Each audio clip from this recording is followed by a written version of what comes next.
గురువుగారు ఈ రోజులలో చూసినట్టయితే మనం ఎక్కువగా వివాహం జరిగిన 6 నెలలకి, 3 నెలలకి కొన్ని అయితే కొన్ని రోజులలోనే విడిపోతున్నారు. లేదు అంటే మనం రీసెంట్‌గా గూడా చూడొచ్చు. భర్తని కూడా 2, 3 చోట్ల అలా చంపేయడం. సో, వీటన్నిటికి కూడా కారణాలేంటి?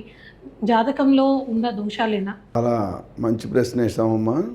మీరు అడిగిన దానిలో ప్రస్తుత కాలంలో రోజు కూడా మాకు ఈ జాతకం వివాహం మీద అందులో కూడా రకరకాలుగా అడుగుతుంటారు వివాహం గురించి. అసలు జాతకాలు కలవు ఒకటి. ఇంకోటి వయసు తారతమ్యం ఉండదు. అంటే అమ్మాయి కంటే కూడా అబ్బాయి చిన్నవాళ్ళైన వాళ్ళు కూడా కొంతమంది వస్తూ ఉంటారు, కుదురుతాయా అని.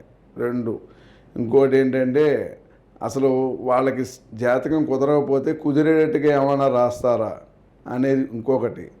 ఇట్లాగా జరుగుతూ ఉంటుండే కాలం అని. ఏంటంటే వాళ్ళ ఆర్థిక పరిస్థితులు అవ్వచ్చు, లేదా అక్కడ ఉన్న కుటుంబ పరిస్థితులు అవ్వచ్చు. కానీ దానిని బేస్ చేసుకుంటూ మనం ఇలాంటి క్రియని పక్కకి కనుక మనం తప్పించినట్టయితే జీవితంలో వాళ్ళు కలిసి ఉండవలసిన 60-70 సంవత్సరాల జీవితం కాస్తా కూడా చాలా రకరకాలుగా అవుతూ ఉంటుంది. కొంతమందికి జాతకాలు కలవు కానీ కలిసే ఉంటారు, రైలు పట్టాలు.